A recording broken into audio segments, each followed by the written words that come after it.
7 തവണ ചുറ്റികരിവാൾ നക്ഷത്രത്തിൽ നിയമസഭയിലേക്ക് മത്സരം, അതിൽ 4 തവണ വിജയം, 2 തവണ മന്ത്രി, ദീർഘകാലം CPM സംസ്ഥാന കമ്മിറ്റിയിലും സംസ്ഥാന സെക്രട്ടേറിയറ്റിലും അംഗം.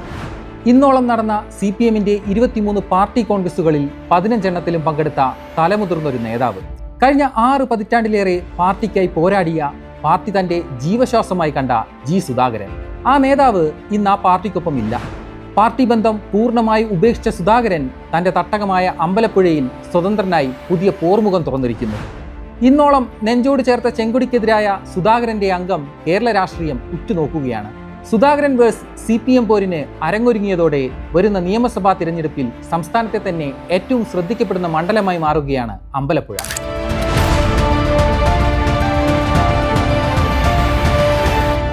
ടേം വ്യവസ്ഥയിലും പ്രായപരിധിയിലും മാറ്റി നിർത്തപ്പെട്ടതും പാർട്ടിയിൽ നിന്നുണ്ടായ അവഗണനയും അപമാനവുമാണ് സുധാകരനെ CPM വിവദനാക്കി മാറ്റിയത്.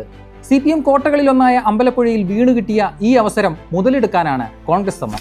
ഇടഞ്ഞുനിന്ന സുധാകരനിൽ പ്രതീക്ഷയർപ്പിച്ച് അമ്പലപ്പുഴ ഒഴിച്ചിട്ട് മറ്റു മണ്ഡലങ്ങളിൽ കോൺഗ്രസ് സ്ഥാനാർത്ഥികളെ പരിഗണിച്ചതും അതിന്റെ ഭാഗമാണ്.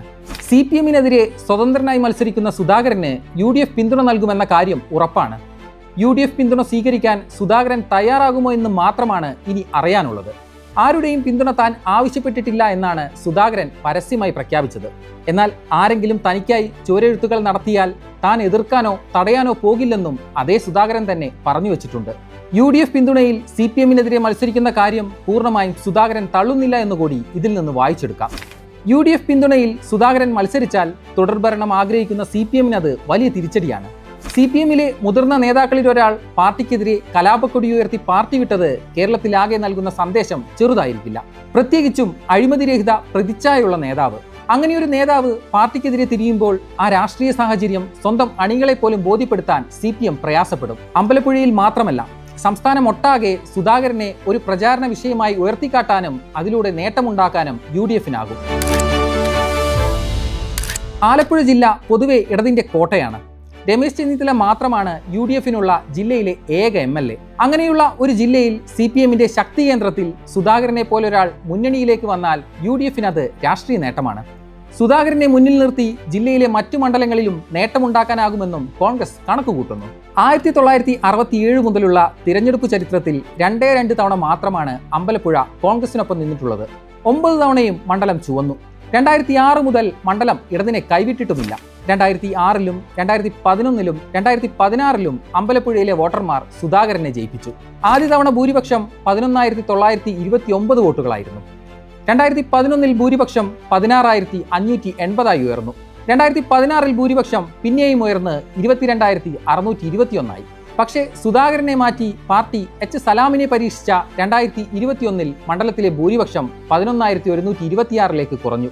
സുധാകരന്റെ കാലുവാരലാണ് അതിന് കാരണമെന്ന ആക്ഷേപവും അന്വേഷണ കമ്മീഷൻ വിവാദങ്ങളും പിന്നാലെ വന്നു.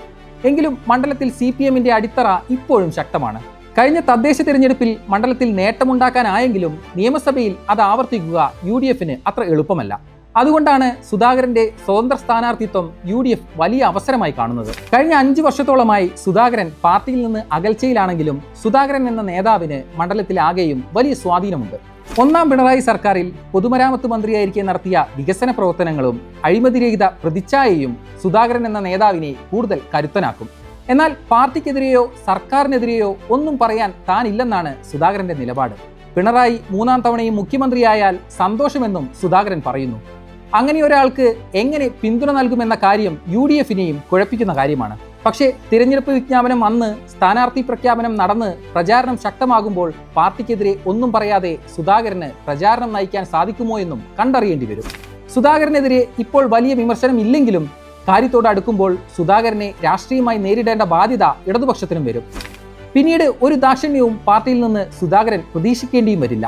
ഏതായാലും സുധാകരനും CPMും തമ്മിലുള്ള തർക്കത്തിൽ അതിന്റെ ശരിക്കുള്ള ഗുണം കിട്ടാൻ പോകുന്നത് കോൺഗ്രസിനും UDFനുമാണ്.